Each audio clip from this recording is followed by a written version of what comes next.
Hey everyone, welcome back to Inspire with Faith. Today, we're talking about something you've probably seen plastered all over your social media feeds, self-love. We're told to manifest our best lives, put ourselves first, and that we are enough. But if you're a Christian, you might feel a little conflicted about this. Is loving yourself actually biblical? Or is it just a modern word for vanity and selfishness? Well, here's the plot twist. God actually wants you to love yourself. In fact, your ability to love others depends on it. But how the Bible defines self-love is completely different from how the world defines it. In this video, we're breaking down a practical, step-by-step guide on how to truly love yourself as a Christian, without falling into the trap of self-obsession. If you're ready to see yourself the way God sees you, hit that subscribe button, and let's dive in. Shift from self-help to God-help. The biggest issue with mainstream self-love is that it's exhausting.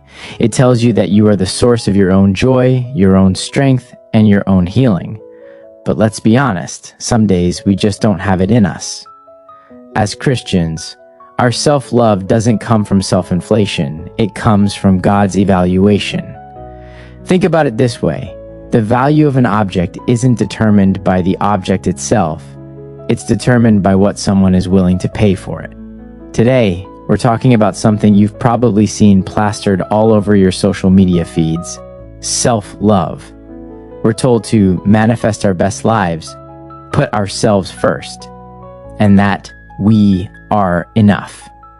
But if you're a Christian, you might feel a little conflicted about this. Is loving yourself actually biblical? Or is it just a modern word for vanity and selfishness? Well, here is the plot twist.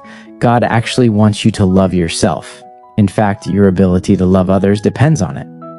But how the Bible defines self-love is completely different from how the world defines it. In this video, we're breaking down a practical, step-by-step guide on how to truly love yourself as a Christian, without falling into the trap of self-obsession. If you're ready to see yourself the way God sees you, hit that subscribe button, and let's dive in. Step 1.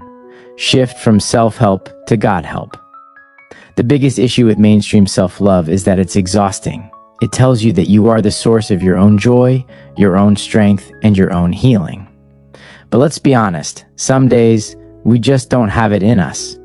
As Christians, our self-love doesn't come from self-inflation, it comes from God's evaluation. Think about it this way.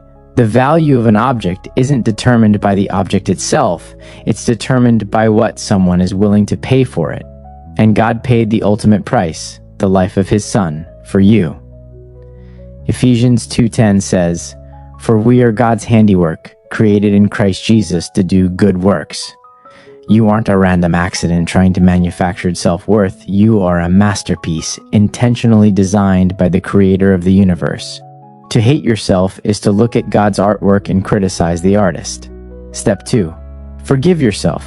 Step number 2 is huge, and it's where a lot of us get stuck. You have to forgive yourself. It is incredibly hard to love someone you are constantly punishing. Many of us are carrying around shame from past mistakes, toxic relationships, or sins we've already repented of. We think that by beating ourselves up, we're being humble. But here's the truth. Holding onto guilt that God has already washed away isn't humility. It's actually a form of pride. It's saying, God, I know your grace is big enough for everyone else, but my mistakes are too big for your cross. If the Creator of the universe says you are forgiven, who are you to disagree with Him? Let go of the gavel. You are no longer on trial. God paid the ultimate price. He gave the life of His Son for you. Ephesians 2:10 says, "For we are God's handiwork, created in Christ Jesus to do good works." You aren't a random accident trying to manufacture self-worth. You are a masterpiece, intentionally designed by the Creator of the universe. To hate yourself is to look at God's artwork and criticize the artist. Step 2. Forgive yourself. Step number 2 is huge, and it's where a lot of us get stuck. You have to forgive yourself. It is incredibly hard to love someone you are constantly punishing. Many of us are carrying around shame from past mistakes, toxic relationships, or sins we've already repented of.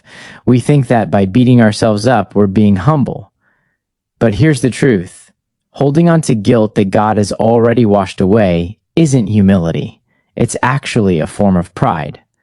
It's saying, God, I know your grace is big enough for everyone else, but my mistakes are too big for your cross. If the creator of the universe says you are forgiven, who are you to disagree with him? Let go of the gavel. You are no longer on trial. Now let's get practical. How do we actually live this out? The world says self-love is self-indulgence. Buying things you can't afford, eating whatever you want, or cutting off anyone who mildly inconveniences you. Scripture gives us a much better framework: stewardship. Your body, your mind, and your soul belong to God.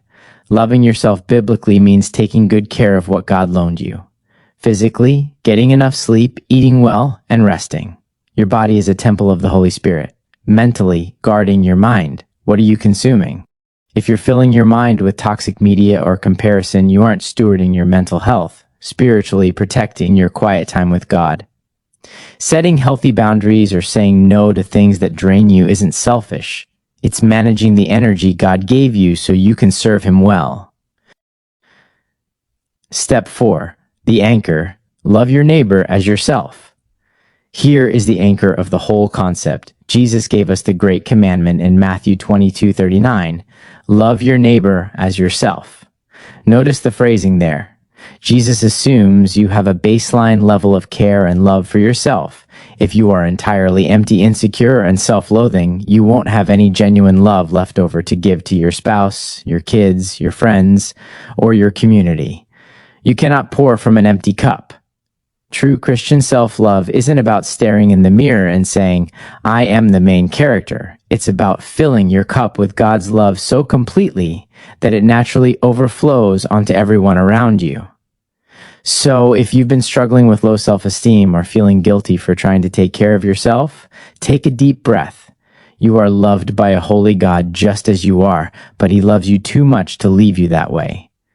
I want to hear from you in the comments below. Which of these steps do you find the hardest to practice? Is it forgiving yourself or setting healthy boundaries? Let's talk about it in the comments. If this video brought you value, please give it a thumbs up, share it with a friend who needs to hear this today, and make sure to subscribe for more faith-based content. Remember, you are loved, you are chosen, and you are His. See you in the next video.